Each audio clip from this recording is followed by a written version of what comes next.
Good morning, everyone, and welcome again to today's webinar on SmartShield Advanced Features. My name is Phil Simeone, and I work for Centurion Technologies. And joining us today, we have Pat O'Driscoll, who's also with Centurion Technologies, and Pat's been with Centurion Technologies for over 12 years, so Pat's going to be giving today's presentation on the actual advanced features. Assisting us today are also Jesse Hebison, Tony Shiblum, and Demetrius Lavette. I want to reiterate that everyone's microphones will be muted for presentation purposes, but we do encourage you to ask questions using the questions and chat features of the GoToWebinar panel. We're going to have a few polls during the webinar today, and basically what we're going to be covering are Windows Update Server, custom actions and scripting, and Smart Control network configuration. So, without further ado, I'm going to go ahead and hand it off to Pat, and he's going to start the presentation.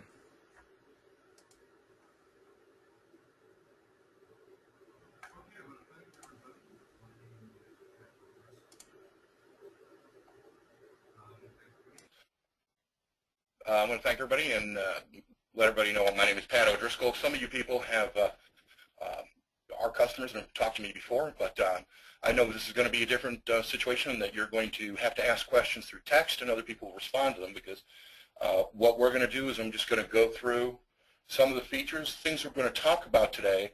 We'll review basic scheduling, how to do updates. We'll also talk about how to integrate your WUS or SUS servers in a Centurion SmartShield network, and we'll talk about using custom actions and scripting, as well as different types of network configurations using multiple smart control resource managers. Now, as you can see on the desktop, if everybody can see this, I'm assuming, this is a smart control resource manager that has a number of machines attached to it. What we're going to do here is we're going to start with the basic scheduling, which is we're going to assume that all of these machines are not connected to a WUS or SUS server, but are in fact, when they're updating, they're calling on the Microsoft website for updates. And but we're going to start by building a schedule for this machine, or for these machines. And that, of course, we hit the scheduler, and that brings up our schedule interface. But let's build our first basic schedule. First of all, we have to know what time we're going to start the schedule. We're going to assume that this isn't a 24-hour-a-day operation, so we're going to schedule our updates to occur overnight. So let's say 1 o'clock in the morning on, let's say, a weekly basis, on a Sunday morning, Saturday night, Sunday morning. That'll be a low traffic time. We then set a date for this to start. So we're going to start it this weekend. Then we have to name our schedule. We're just going to call this Basic Update. And a description, we can put anything we want in here, but let's just say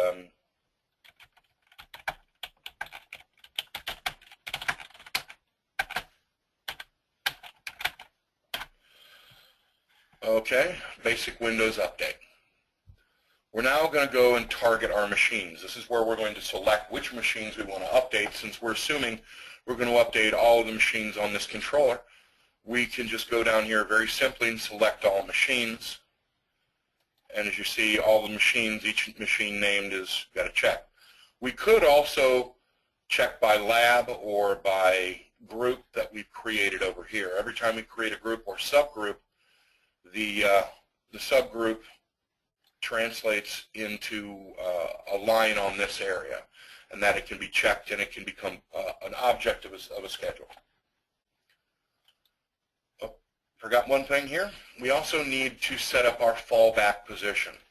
Fallback position is very important. We often overlook it, but the fallback position is basically it's a safety net. This assumes that the only time you'll run into having to use a fallback position, or it'll be used, is if for some reason during the process of updating the server goes down or the process is interrupted somewhere between the client and the source of updates. And for some reason, the machine will sit there and listen for updates that aren't coming because that machine that is providing that update is down or the connection to it is lost. In that case, the machine will wait a maximum duration or a number of minutes. And we're going to say 250 minutes here. That's plenty of minutes. That's plenty of time. The machine will sit and listen for updates for 200 minutes or 250 minutes in this case. At the end of that time, the machine will go to its fallback state because it'll assume that something happened and that it's not going to get its updates. So we're going to enable protection. We're going to block our USB, and you can see we're very familiar with USB blocking, that you can customize what you're blocking. And this is where the machines will be when you come in the next morning on that Sunday morning after an update, that fails. So it's not, the machines won't be left on listening for updates unprotected. They'll go back to their protected state. Now we actually have to build our schedule.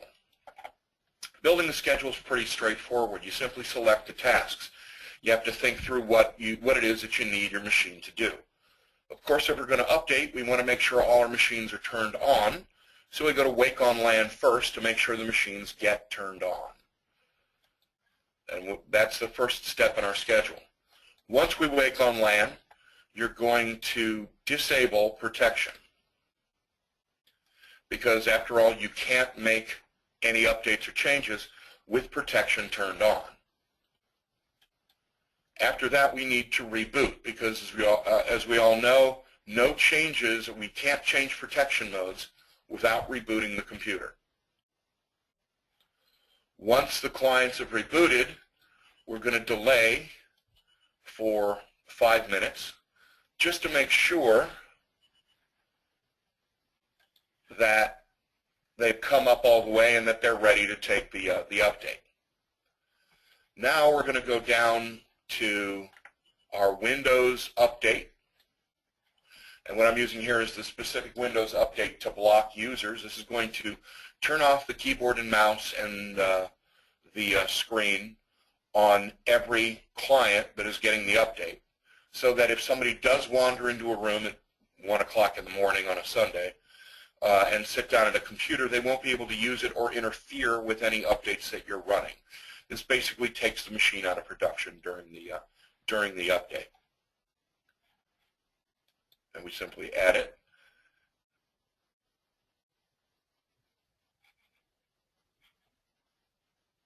Okay. We have to set up an update time, let's say 45 minutes for our update.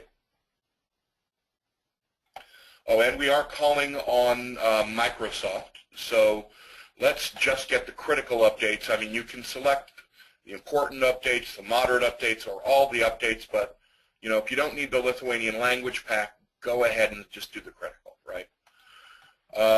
That will make sure the machine's security issues are taken care of. So we add that. There's our Windows update.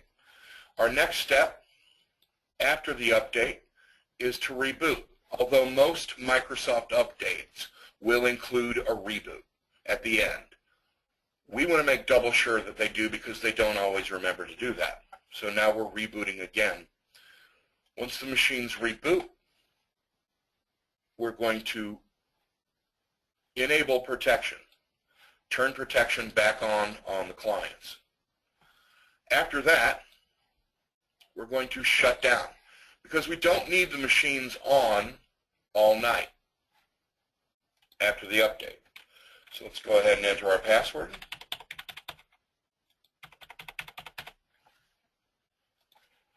We have the update. Now that is a basic update schedule, and Many of you are people who've used our software. You've probably done this 100 times, but now our schedule is saved.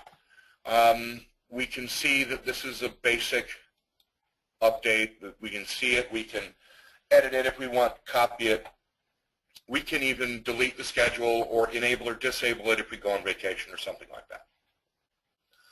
So that is the basic schedule for machines that are updating against the Microsoft server. Now, not all networks allow their clients to do their updating from the Microsoft server. Some people use the WUS or the SUS server, Windows Update Services, or System Update Server, depending upon which flavor you have. These systems are very handy. What they do is they allow you the opportunity to pick and choose what updates you want your clients to get, download them to a server where they're held until such time as you either deploy them in a schedule or you wait for your clients to reboot or to do their local updates where they reach up and go to the Windows Update Server. Now, we can manage and send all our clients to a WUS server or a SUS server simply by selecting all the clients,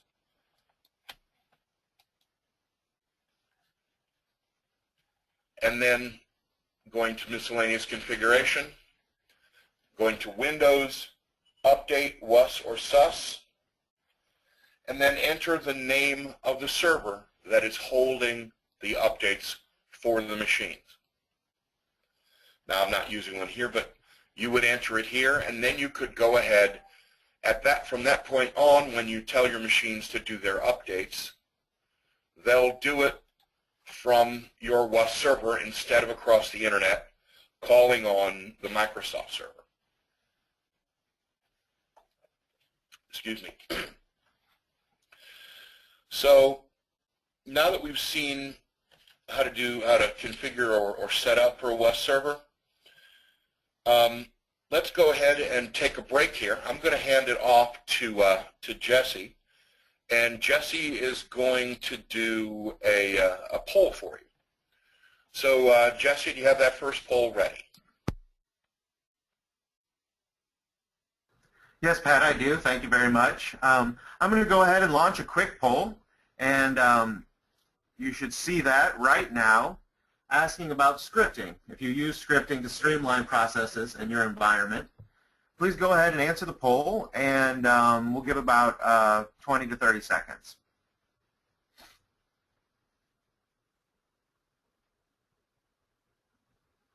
So a couple more seconds here, and we're going to go ahead and close this, so get your votes in.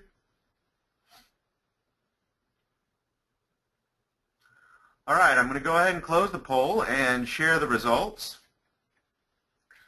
You'll see many of you, almost 50% of you, do use scripting in some way, shape, or form in your environment. So that's good. It's a great tool. And with that, we'll turn that back over to Patrick. Thank you, Pat.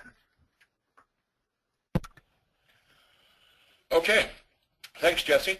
I'm glad to see that a lot of you are using scripting. We will be looking at how you can use scripting with the Smart Control Resource Manager and SmartShield in here in just a few minutes. But first of all, I want to go back and I want to take a look at our customs actions system.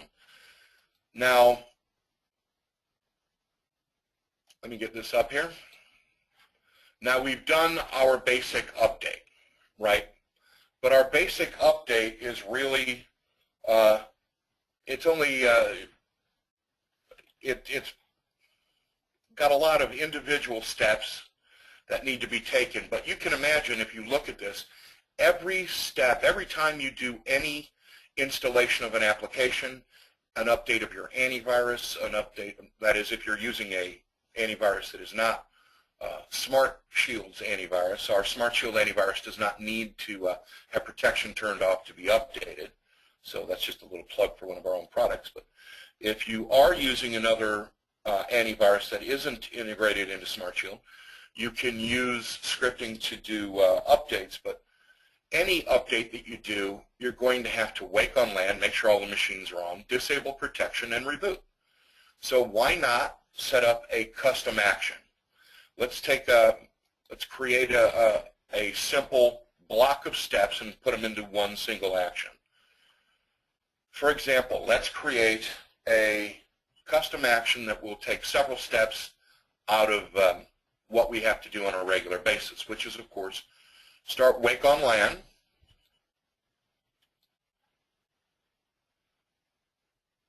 disable protection, reboot.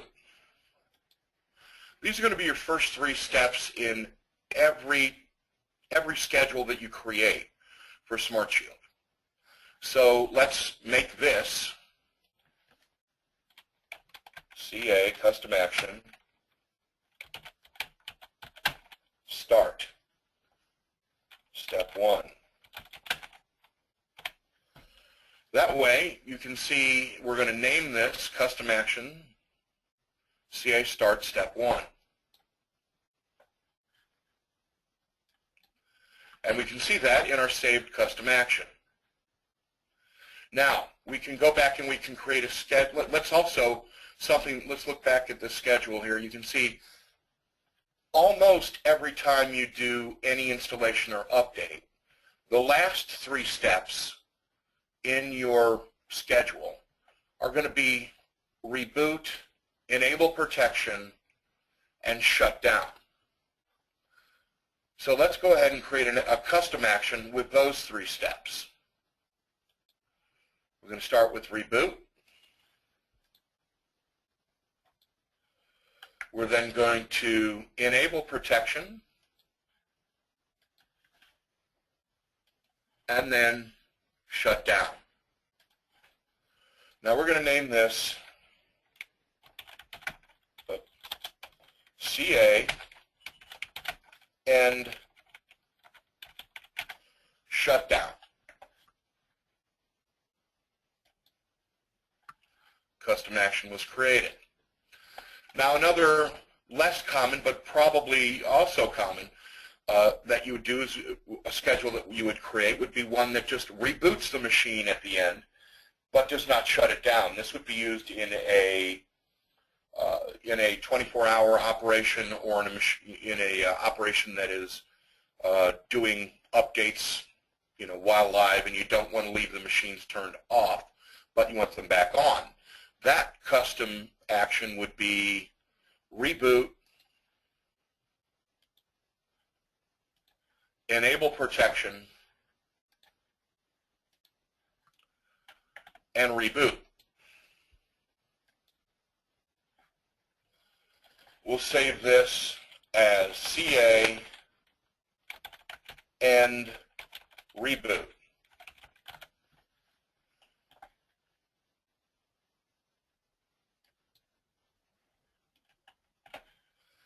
And now we have these 3 custom actions that we can use in later schedules. Let's take a look. We'll come back to custom actions here in a second here. I want to show you, though, a little bit about scripting. Now, I don't know, apparently about half of you at least know how to script, or have people in your organization who know how to script because you use scripting. You can use bat scripting or any type of scripting to achieve a number of things. We use it to update antiviruses, or to update applications, or even to install applications on machines remotely. You can also use it to do simple tasks, like this is one script that we use that we call auto login bat that logs into a machine when a machine boots up. You run this and it will log in as a specific user. This is handy if you want to install an application that is accessed by only one user on a multi-user machine. Okay, and if you know how to script, this is not something new. If you haven't, I'm really not going to be able to teach you how to script because I frankly am not as good at it enough to be able to teach it, but there are plenty of tools out there that will help you write and learn to write scripts. But we can use scripts on the controller in a SmartShield network by using remote executable. And let's create a remote executable script right now where we're going to use our custom actions, and we're going to see how we update, let's say, an antivirus. Let's set our antivirus update to happen again at 1 o'clock at night. Or 1 o'clock in the morning, excuse me. Yeah. And we're going to do this on a weekly basis. And let's do it on Sunday night, or we can do it on Saturday night because we're already doing our Saturday morning, excuse me, because we're already doing our OS update on Sunday morning. And we're going to start this weekend. We're going to call this our antivirus update, AB update. And we're going to describe it as AVG antivirus update.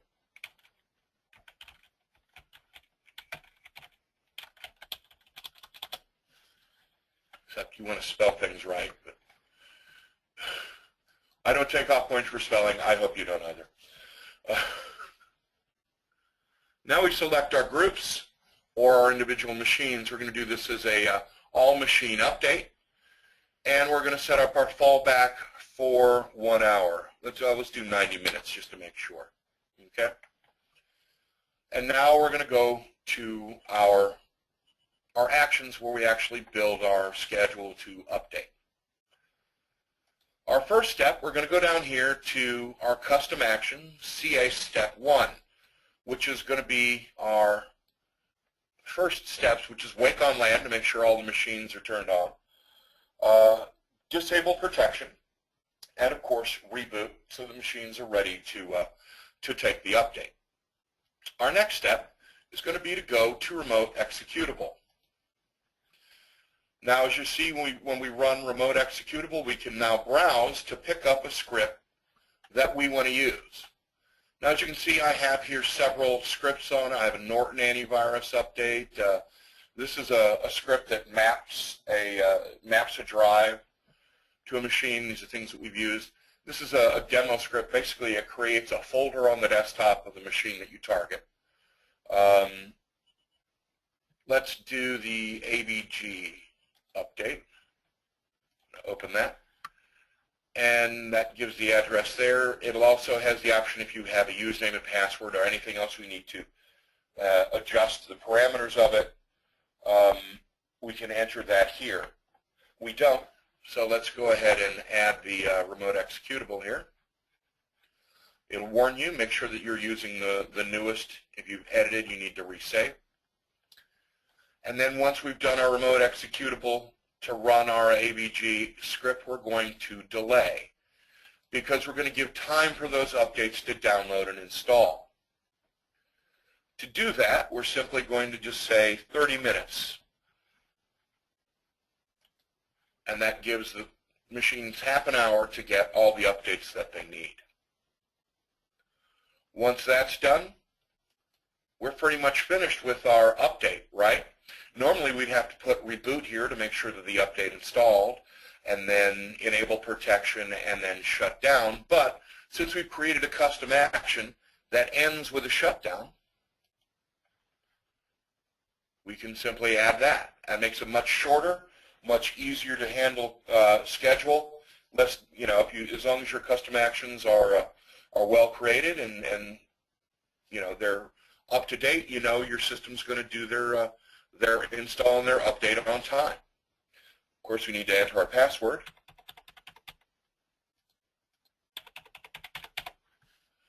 We need to save the schedule, and our schedule's been created. And here's our AV update. You can see in the actions, custom actions that we're using to do the updates. And if you forget, you can always go back to look at your custom actions and see what was this custom action by loading it and you can see the step-by-step progression. You can even edit it at that time if you'd like. Okay, so we've seen custom actions. We've taken a look at scripting and how to do an update using script. And we've taken a pretty thorough look at scheduling.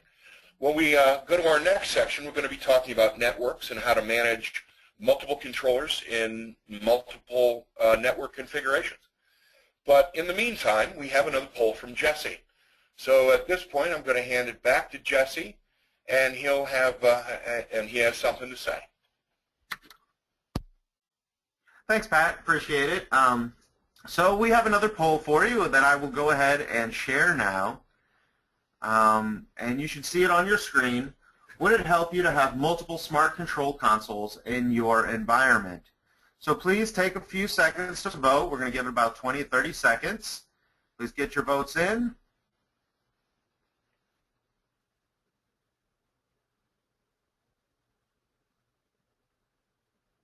All right, a couple more seconds we're going to give, and please get your votes in before we close the poll. All right, so I'm going to go ahead and close this and share the results.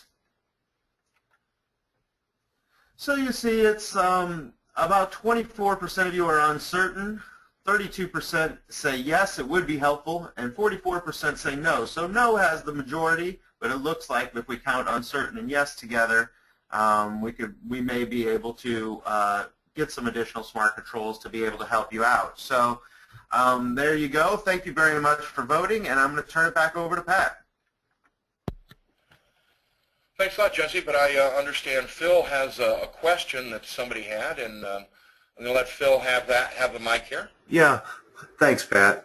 One of the attendees had asked for you to cover the auto login script again, if you could, if you can fit that in. Oh, put it back on the screen? Okay. Well, let's leave that there for a few seconds. And let whoever needs to see it, to study it, maybe he wants to use it. That's good. I'll let him. We'll leave that up here while we talk for a few seconds. I see that it looks like about a third of you are already using or would find it helpful to have multiple controllers in your environment. That's good because we, of course, do have the ability to have multiple controllers managing in a single environment. And we'll take a look here at this, but the question is, I do see that a lot of people are saying that they don't need it. But the question is that why would you use it for those people? And that would be if you have multiple techs who are managing in an environment, or if you have multiple locations. We'll look at how you might organize a network with multiple controllers here, and I'm going to bring this in. I'm going to move this script over just a bit, and I'm going to try not to cover it while we bring up the next. I have a graphic I'm trying to bring up, and I'm trying to do it without manipulating here, without covering up too much of the script. This is a graphic on how you could configure a network to run with multiple controllers. Now, this is a hierarchical organization, okay? In this, you have a single controller that holds all the licenses.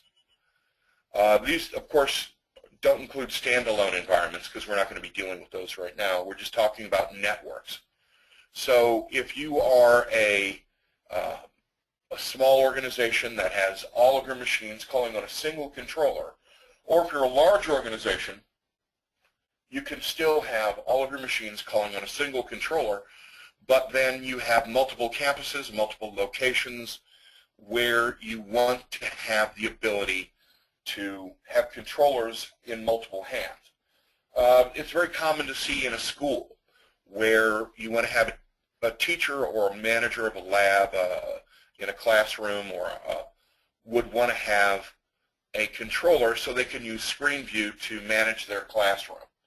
They would use this configuration if they were set up, and the licenses would all exist on the master controller, but their secondary controller would connect to the main controller, and as it connected to the main controller, it would then be able to manage the clients that it had the password for. So it would be able to act as a secondary controller. It would be able to do things like reboots, power management, protection management, but it could do just about everything except managing product licenses. Product licenses need to be managed from the master controller. Now this, you'd see this organization in a school with multiple classrooms or multiple labs, or in a single campus or multi-building single campus environment where all the licenses would call to a central location, but you'd still want local management to some degree. Now, how would I set up for these multiple controllers to connect to each other? Well, that's very simple, and I'm going to have to cover up the script here for that. So I'll go ahead and I'll finish talking about the other types of networks, because there's really only one method for connecting controllers, but the configurations are all about where the licenses live. Okay, so this is the hierarchical control. There is a helper control. This is probably one of the most common systems. The helper is where you have, this might be found in a school district or in a smaller corporate environment, or in maybe a single healthcare environment, where you'd have a single controller that manages all the licenses. And again, this machine would be able to do everything. It would be basically the master controller, same as above here, the master controller, even though the secondary controller or helper controller, this would be a laptop that it would be carried by a tech who would be able to be Johnny on the spot at multiple locations in your environment. They would, no matter where they go, they would be able to use their controller to connect to the main controller, and they would be able to do the basic operations to update a machine, to install new applications on an individual machine, or to bug fix other applications or configuration issues that might occur on individual machines.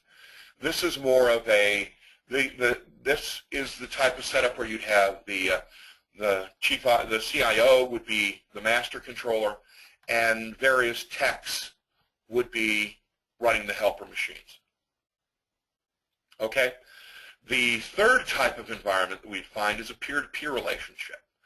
That is, this is what you would find in a school district with a wide variety of, very large area to cover. You need autonomy locally, but you want to be able to reach out and touch each school across multiple networks. This is also very popular in multiple branch office locations, real estate, hotels, even in retail. You would have a controller in each store or each school or each building, and that controller would have all the licenses for all the clients that live in that building. It would be the primary or master controller for all of those licenses that sit in the building. But it could also connect to other locations, other schools, other hotels in the network. And it could act as a secondary controller for another machine's clients. See, each campus or each building would have its own controller that acts as the master for those machines in that location, but the user could reach across and become a secondary controller or a helper for all the other locations. Now let's take a look at how we set up those relationships on our controller. And at this point I'm going to have to cover up the script. I hope that was enough time. If not, please let us know in the chat or questions, and we'll see if we can't get that back up. Oops, I clicked the scheduling force of habit, sorry. We go to File, and in File you see we have the ability to, we have connections. And here we have the ability to connect to or to allow connections. Now these are two separate commands. Connect to, when you click Connect to, you are saying this controller wishes to set up a helper connection to another controlling machine. You then enter the name or the name of that machine or IP address. You test the connection to make sure it's a real one. If the connection is successful, that means you've actually entered all the information right. And then you save the connection. As soon as you save the connection, the new IP address or name will pop up in your list of your groups, and you'll be able to switch instantly from all the machines in this group to all the machines in under another controller. Of course, you won't have the ability to manage licenses on that secondary controller, as we've seen before, nor will you be able to make schedules.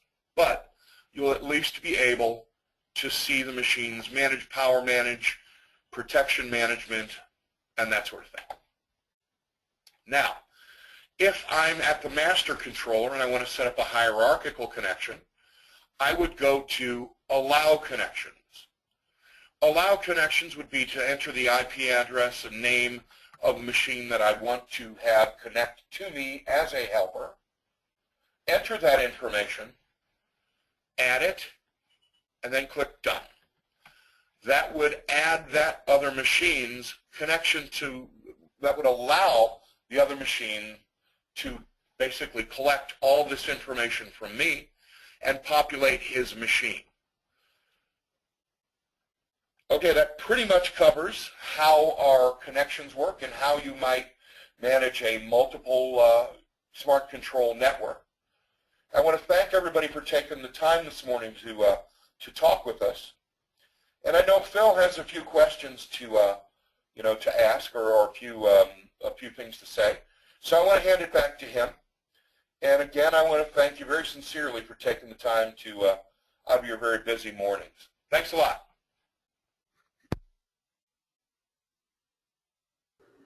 Thank you, Pat. Great information there. Okay. Again, I'd like to thank everybody for attending today's webinar. We certainly hope this was helpful information. Some of these things that we covered today were requests from customers, so those were some of the items we covered. Please take time when you get your survey for the webinar and fill in some information there and let us know some other things that you would like us to cover that we did not cover in today's webinar, because it's important, obviously, for us to hear from you. That's really what counts. So please do take some time. If you have something that you need us to cover, email your account manager, or you can definitely fill that in the survey that you receive after the webinar. I also want to let everybody know, be on the lookout for, I think it's towards the end of April 22nd, I believe is the day. We're going to be doing a webinar on our SmartShield Plus home user product. And again, I said that, you heard that correctly. That's our home use product. So we're going to be introducing that to our existing customers. And if you know anyone that could use SmartShield for their home or personal PC, please pass our email notification on so they can learn more about the benefits of how our computer security technology would benefit them for their home use computers. Like us on Facebook if you would, follow us on Twitter, and connect with us on LinkedIn. We're trying to grow our social network, and we'd appreciate it if you could help us do that. You will also get a 10% off coupon on your next SmartShield purchase. So we're going to leave the webinar going for another 5 minutes for any final questions that we can answer for you. But again, if there's anything else that you need, don't be shy, and please email or call your account manager. We'll be glad to help. Once again, thanks everybody for attending today's webinar on SmartShield Advanced Features. Have a great rest of your day.